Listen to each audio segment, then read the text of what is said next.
Hello and welcome to Bespoke Unit. I'm CP and in this video I'm reviewing Prada L'Homme Intense.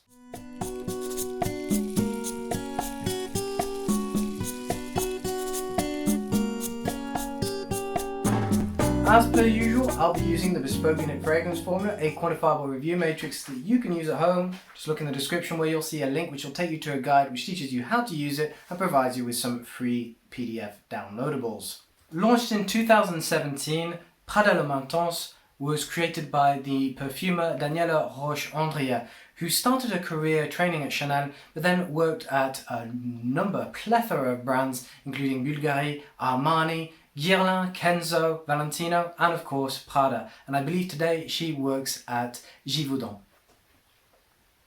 It is a woody oriental amber and an Eau de Parfum in this case. The batch code is here on this box. I have 73461 and this was purchased in mid-2020. With all that being said, let's jump in and give this a review. I'm going to do it on this hand. So I'm going to be using the notes that I already wrote after sampling this for the first time, but I'm going to compare what I'm getting now with the notes to see if there's anything new. So Prada L'Homme Intense opens with a predominantly iris head. However, there are some other things happening here.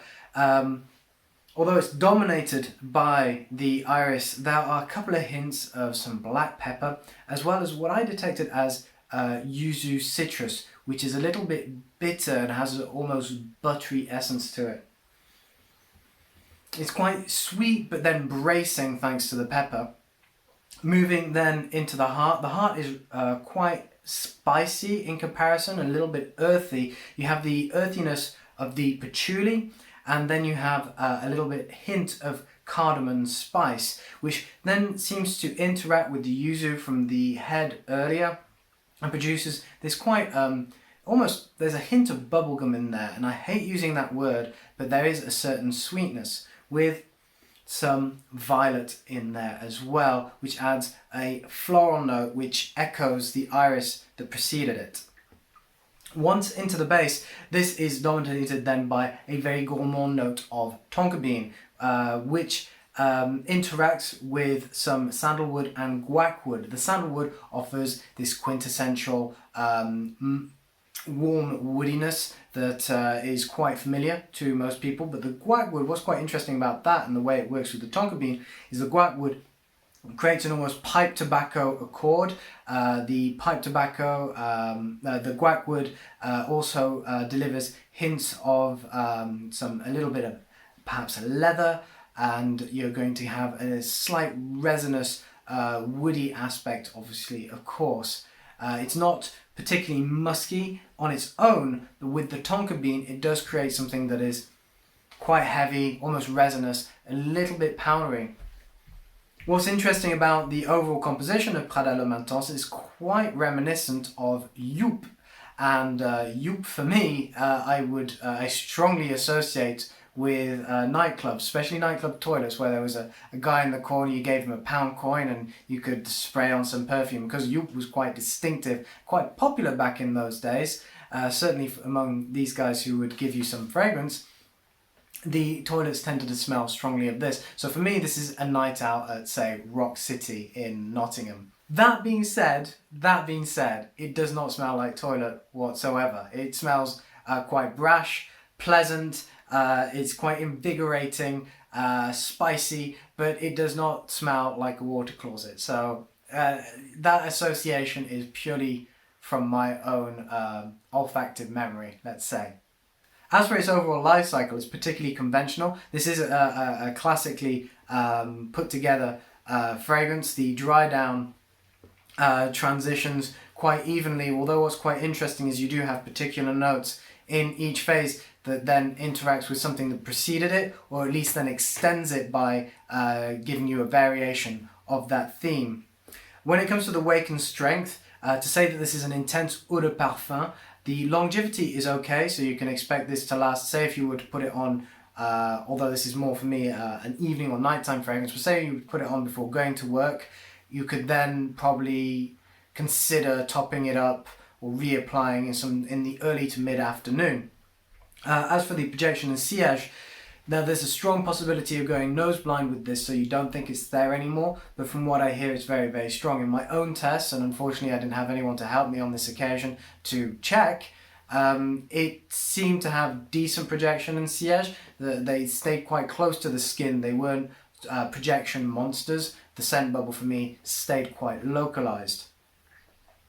When it comes to the overall seasonality of this fragrance, for me this is a distinctively fall and winter fragrance that you wear during the colder months. You could still potentially wear it in the early spring, but as those temperatures start to rise, because it has quite a resinous and quite balsamic, spicy character to it, it's not going to go too well, and it'll be far too heavy for any hot weather such as the summer season.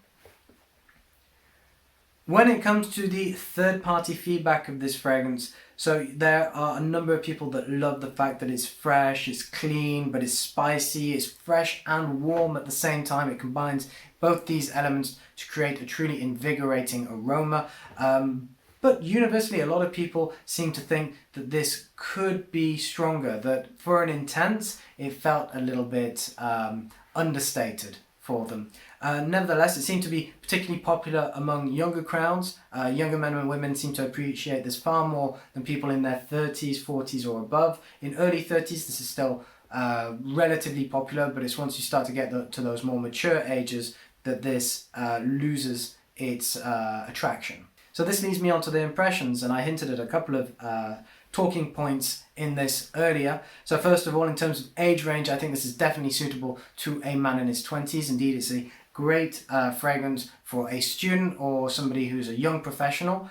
In terms of time of day, this is for me a particularly evening or nighttime scent, and in leading to the occasion, I'd say this is romantic and casual. Therefore, this is an ideal fragrance to wear when going on a night out or going on a late date, especially in the winter. That being said, I've heard this being referred to as professional fragrance. For me, this is definitely everything but a professional fragrance. I say this is far too casual. It's clean, but it's spicy and it's brash, which is something that I wouldn't say is compatible with a working space. If you're speaking to clients, if you're in close proximity with colleagues, this is probably not the fragrance that would be most suitable for that sort of environment. Indeed, this is definitely something for going to a party or a rave, and that is without including my association with my nights out at Rock City, because it reminds me of Youp.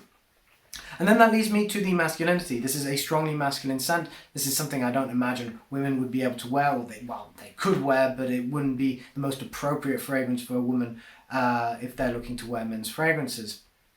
So leading on to the presentation, although I'm very, very fond of the bottle, it does remind me of a Lacoste fragrance that I had in my teens. That had a very similar design where you had this sort of semicircle shape. Instead though, it had metal rather than this sort of black leather effect rubber on the back. That being said, it's a really nice design. It fits nicely in the hand. The leather provides some grip, and the atomizer works very, very well. It produces a thick mist that has good reach to it, and it does water gun a little bit, but you have to really press it slowly for that to happen. As for the packaging though, this box is preposterously large, or is it just me? It's absolutely massive. Compare it to the bottle here. You could fit 4 of these in there. I mean, you're certainly going to notice it when you go to a shop, but in terms of packaging costs, it's going to bring prices up a little bit. On top of that, I'm not particularly fond of the design, the black and silver. It looks a little bit kitsch to me. That's again just my personal opinion, but the thing is huge. So I suppose it makes a great gift in the sense that this is a very big gift when it's wrapped up. But when they open it up and they pull out this tiny little bottle, this is, I believe, how many milliliters is this? It's not the 400. Oh, there it is. This is 50 milliliters, 1.7 ounces. So I hope that the 100 milliliter comes in the exact same box, because otherwise I don't want to imagine the size of the box for the 400 milliliters. Anyway, that leads me then to the value for money. So this has an RRP of about $95 in the US. You could probably get it for around $75. Personally, I find this to be on the pricey side, especially for a fragrance that I would regard as overly, particularly casual, where there are other casual options at a much lower price point. But then again, if a big part of your lifestyle is dating, is going out, is partying, then it would probably be money well spent, as this is an excellent fragrance for those occasions. Overall, charismatic, brash, confident, Prada L'Homme Intense is an excellent casual or romantic fragrance for younger men on those winter nights and laid-back dates. If you're looking for something that fits this description, this is an excellent choice. It's been around for a while and it has a very good reputation, but has not yet become a victim of its success, so it's not worn too much either. That's all from me today. I hope you've enjoyed this video. If you have, give us a like, follow this channel, subscribe, hit the bell button, all that jazz, and I look forward to seeing you in the next video. But until then, head to bespokeunit.com and check out all the other men's lifestyle subjects that we cover. I'm sure there'll be other things that you'll be equally interested in. Until then, take care.